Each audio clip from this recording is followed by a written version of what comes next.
I have friends that were in the space that have transitioned to a different role or their position has been eliminated altogether. Do you see this type of thing happening? It's a regional situation in terms of the time horizon that DEI is going to be important or valued? Excuses are tools of the incompetent. They built monuments of Hmm. nothingness, and those who dwell upon them seldom amount to anything. So from that, I remove all the excuses. Ooh, Dr. G is bringing the fire. And if you don't know Dr. Giovanna Brosfield, she don't play. She has recently been selected by the Los Angeles Times as the 2024 Inspirational Woman and also the Los Angeles Business Journal's Leaders of Influence. And something tells me she's probably been nominated and awarded several other accolades since the last time we talked because she don't mess around, man. Luckily, we worked things out so that we could spend some time, get to interview, and I'm super excited to release her message to the world. I get to learn a lot about like her expertise in DEIB, and she shares, some of the real challenges to these DEI programs that people out there in the industry are dealing with, and she also kind of gives the secret code or the early indicators that signal to her that this program has got legs, like it's really going to happen. I'll give you a hint. It's all about transparency behind the closed doors. So you're going to love it. I anticipate that you're going to get a lot of value and some enlightenment. And we don't just talk about DEI stuff. We also talk about her journey, her path in terms of personal growth, the resources that she tapped into to help her develop into the amazing gangsta OG that she is today. And those things are something that all of us can put into practice, put into play in our lives to achieve and serve in the manner that we wish to. Before we go on and letting you get some more Dr. G, I want to give a shout out to L&M family member Angela. Angela left this note and she says, "Your story is a beacon of hope for many. You light up the room in so many ways. Your stories inspire and create a path for people to discover a better version of themselves.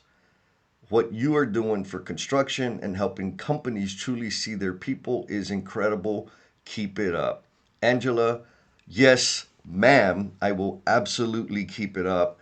And folks, she's referring to the stories in the book, Becoming the Promise You're Intended to Be, that are about transparency, about vulnerability, about sharing the dirty details of my life because I'm not the only one that's lived them. Anyhow, here we go to Miss Dr. G. Oh man, you know me, I gotta cut it off right when it starts getting juicy. We'll be back on the next episode for the second half. And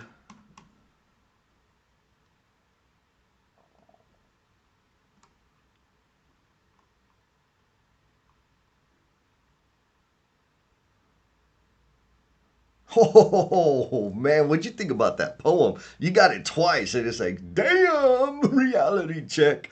I promise the next half of the conversation has got all kinds of wisdom, lots of laughs because we had a good time sharing back and forth and kind of, you know me, I can't help but goof around. And I want to give a shout out to this episode's sponsor, which is Becoming the Promise You're Intended to Be.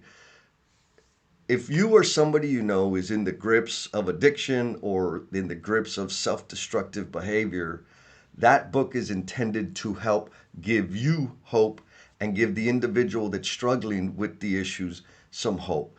It's a My buddy Lee pointed out that the life that I've lived, my buddy Lee pointed out that my life, my stories that I kept hidden for so long are living proof that can inspire others to take a step outside of the thing that they've been stuck in. There's a lot of stuff in there that even my mom says, "Mijo, you shouldn't have shared all that. People aren't going to like you. People are going to disconnect from you." And so far, that has been incorrect. Most of the people have embraced me and appreciated what it is I have to share. And the whole point is to just help one person. If one of the stories in there, if you can connect to one of the stories in there and decide to take significant action in your life and shift your thinking, then it was total then all the risk was totally worth it. Remember, be kind to yourself, be cool, and we'll talk at you next time. Peace. What is going on, L&M family? I am here with the fabulous, gracious Dr. G. How I are am you so today? well, and I'm so glad to start off our week with you, Jesse. This is a great time. Oh, it's Monday. It's a Monday, and Mondays are my favorite. I was doing research on you. I'm like, holy moly, like, man, I can't believe you squeezed me into your hey, you out there, girl. Likewise. So I'm glad both of our schedules aligned and synced. Oh The man, stars it's aligned. so Oh, cool. Well, so here's another thing. I know like you operate Brosfield and Associates, correct? Maybe you get the same thing I get. A lot of people kind of assume that I hang out at home making right. brownies all day long. Which is so not the case. Same It thing. seems like I've never had an opportunity to work so hard, especially as a small business entrepreneur, just making things happen for clients, for self, for just the brand. And it's really just overcoming, I call it the leadership hurdles, right? In this space. So I know you were in construction with Flatiron for a while. Help me understand like your path, your career path, because I'll just say right now, in my head, it's just wow, amazing at the top, pinnacle.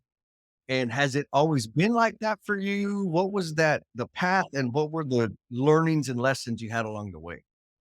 Man, I think this question is such a great question because so many people always ask me, I think it was one of my last interviews. She stopped and she says, how does it feel to be the woman that has it all? The woman Mm, that has an amazing career, the woman that has all of these accolades and recognitions and awards, the woman that has now transitioned from corporate America into now small business and is still killing it. The woman that has I'm an amazing relationship, the woman that has be a mom and the hats, and the list went on and on. And as I sat there, I was like, she's talking about me. And it blew me away to be classified as the woman that has it all.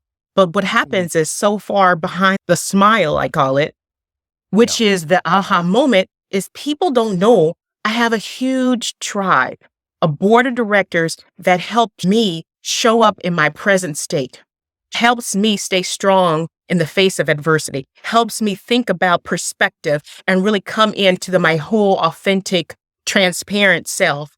And it's truly Mm, that smile, but it's these shoulders that I'm able to stand on and lean on and reach forward. That so far, so often people just see me, but I'm representing so many people that have helped carve the Dr. G out. And oftentimes when sitting down and thinking about it or even talking to people, they don't see the past of Dr. G. There's a Giovanna.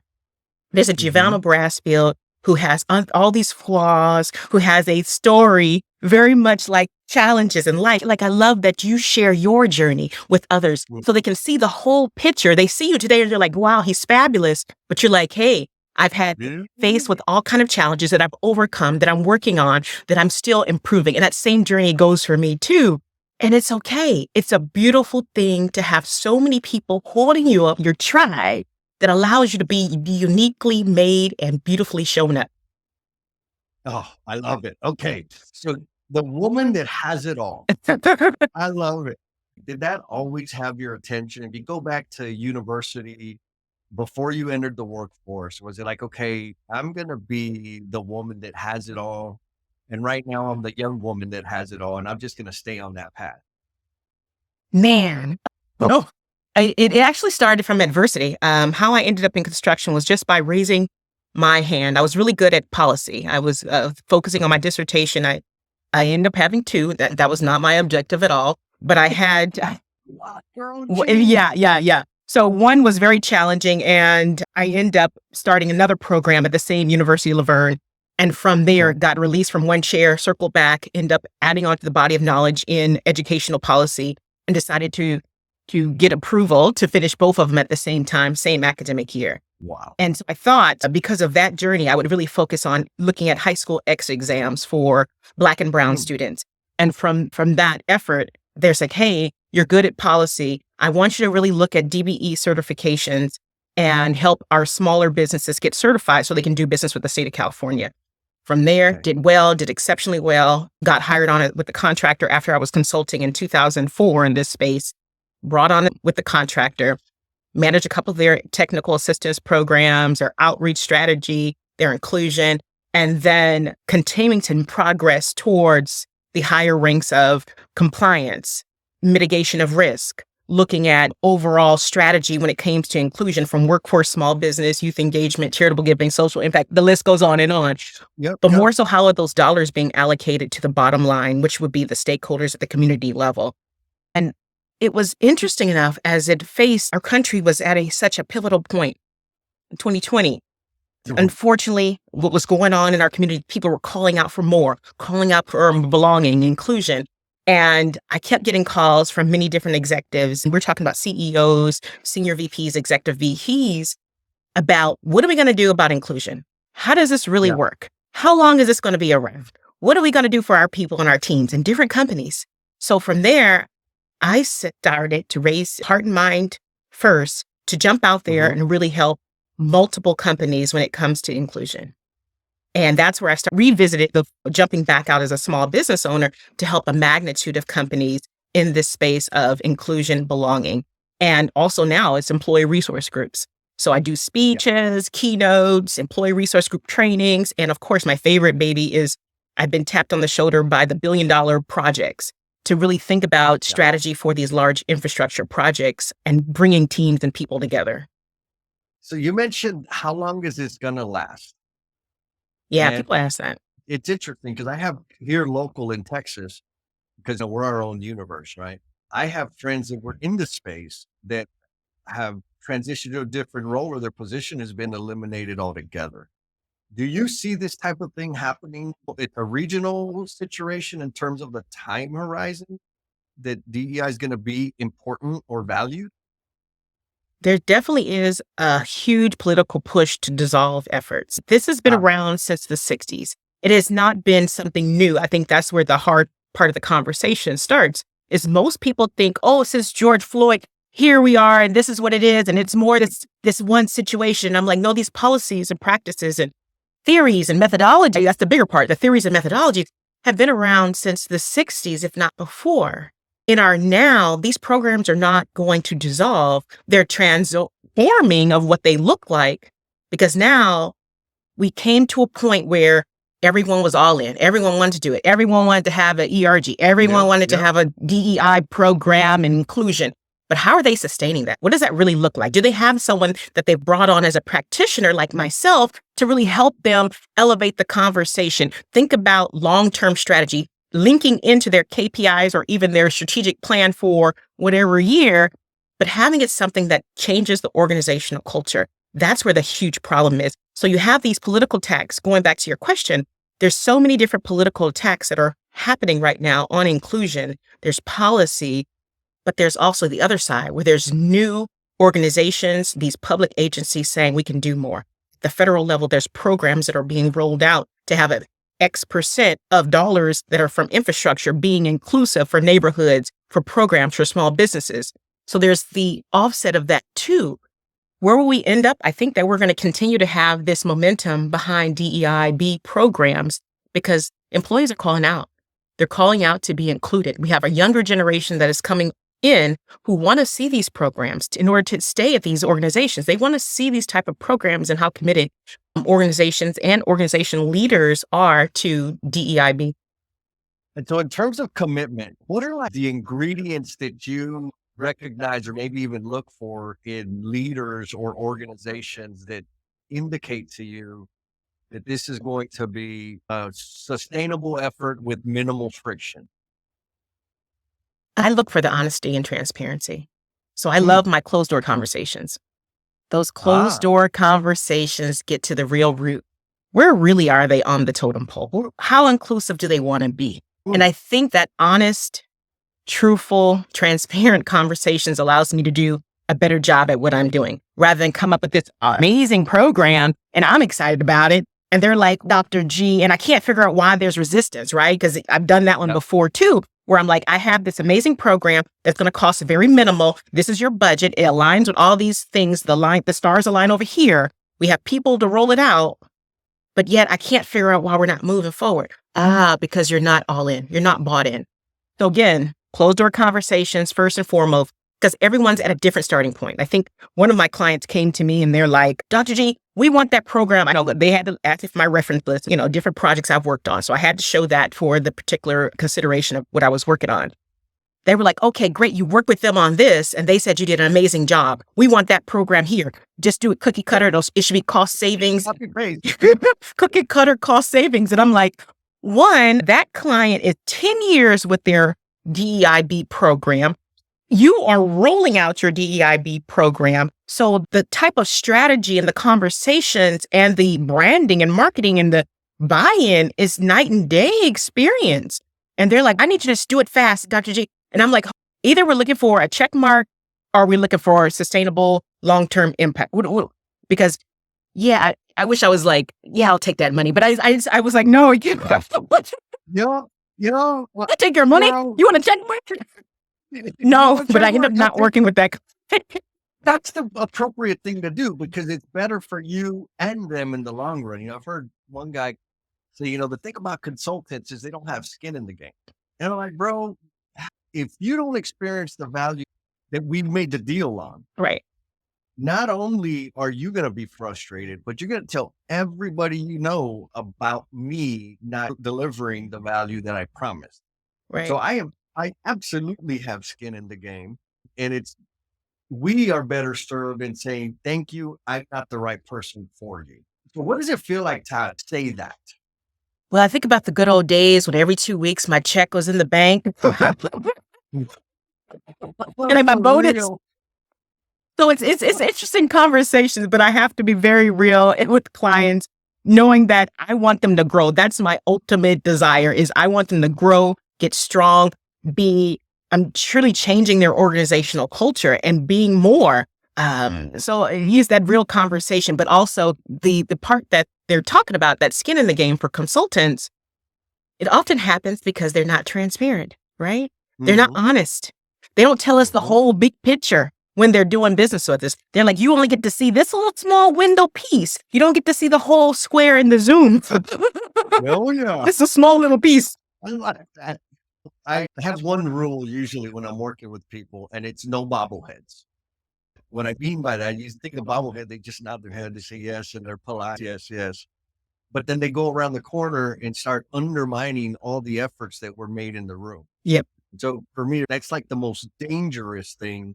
I would rather have somebody in the room that says, this is crap. And I think it's a total waste of time. Right.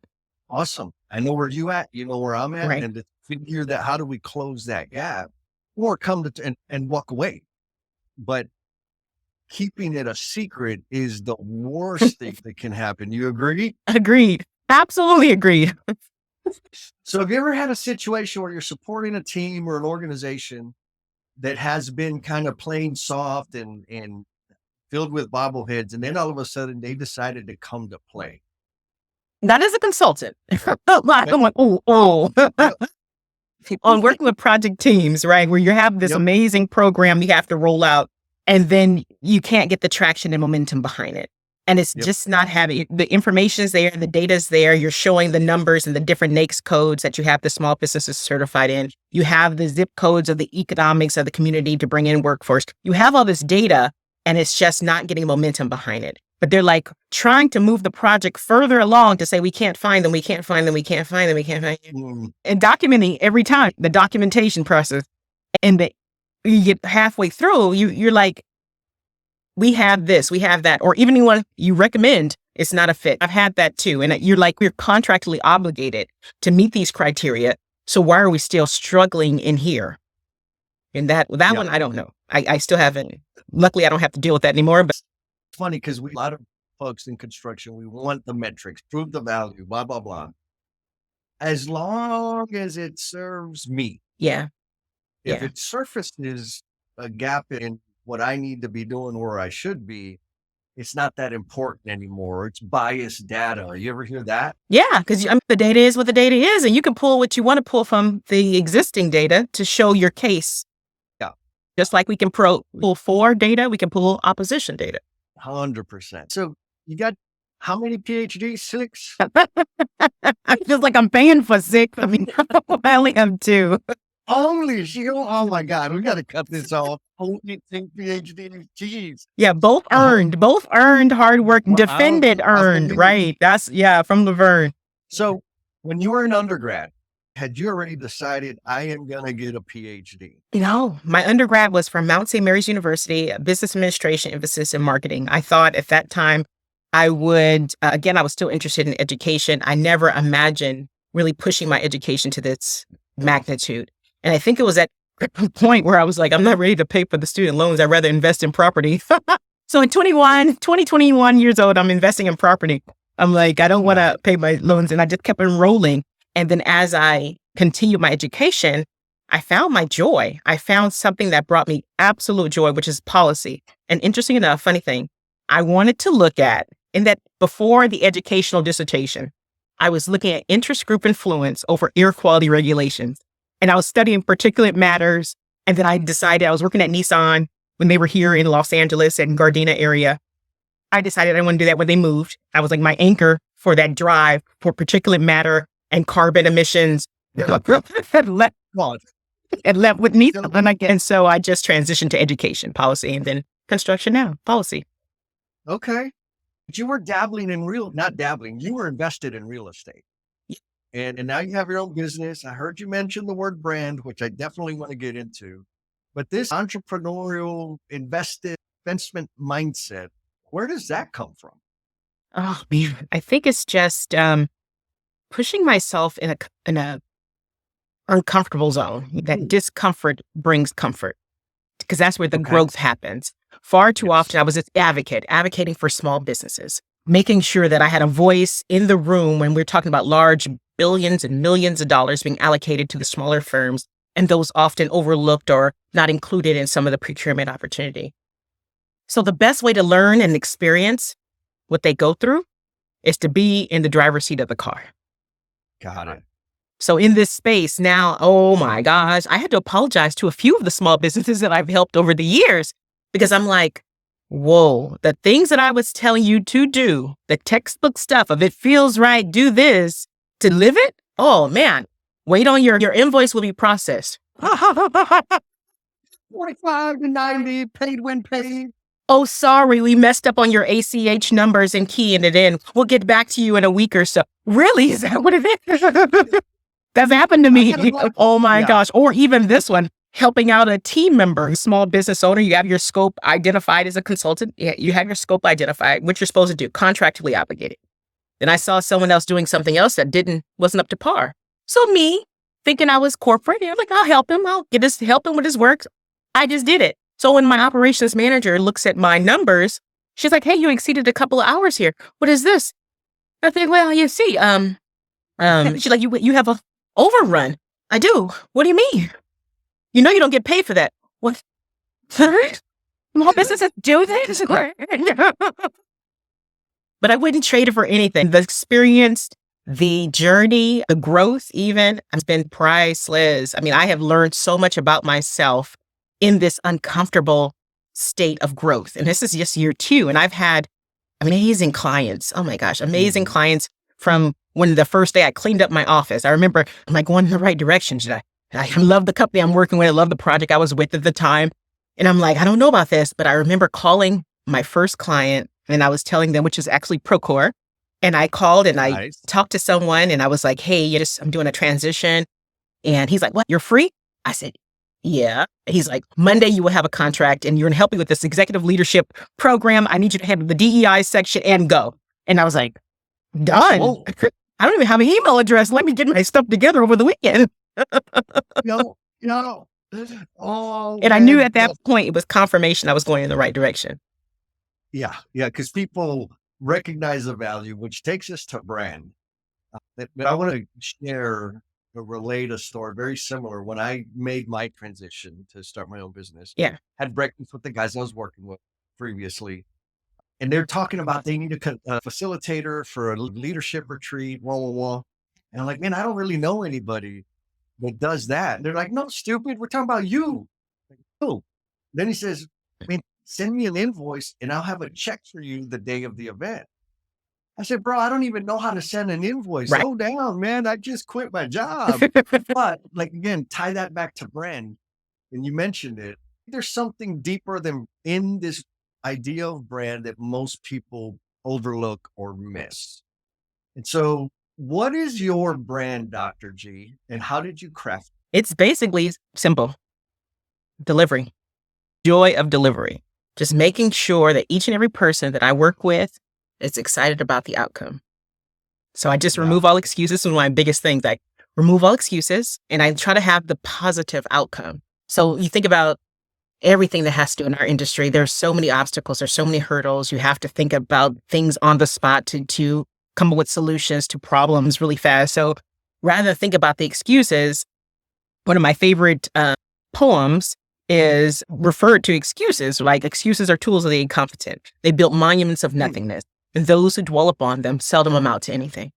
So from that, I remove all the excuses and I'm like, what could I do to solve this problem? And I really intentionally think about teams, think about people, the resources that I have available and accessible to me, and lean on them.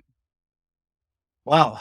Okay. So I heard like resourceful, perseverance, grit, execution, delivery. How many of those are false? They're all true. Didn't I tell you at the Think so. beginning? Said it all. Perfect to me. Okay. Now, on that same line of thinking, though, how much effort, like conscious effort, do you have to put into like maintaining that credibility? Or maybe another way to think about it is how fragile is that in terms Oh, of other aspiring leaders coming through down the pipeline? Oh man, you know me, I gotta cut it off right when it starts getting juicy. We'll be back on the next episode for the second half. What'd you think about that poem? You got it twice, and it's like, damn, reality check. I promise the next half of the conversation has got all kinds of wisdom, lots of laughs because we had a good time sharing back and forth and kind of, you know me, I can't help but goof around. And I want to give a shout out to this episode's sponsor, which is becoming the promise you're intended to be. If you or somebody you know is in the grips of addiction or in the grips of self destructive behavior, that book is intended to help give you hope and give the individual that's struggling with the issues some hope. My buddy Lee pointed out that my life, my stories that I kept hidden for so long, are living proof that can inspire others to take a step outside of the thing that they've been stuck in. There's a lot of stuff in there that even my mom says, Mijo, you shouldn't have shared all that. People aren't going to like you. People are going to disconnect from you. And so far, that has been incorrect. Most of the people have embraced me and appreciated what it is I have to share. And the whole point is to just help one person. If you can connect to one of the stories in there and decide to take significant action in your life and shift your thinking, then all the risk was totally worth it. Remember, be kind to yourself, be cool, and we'll talk at you next time. Peace!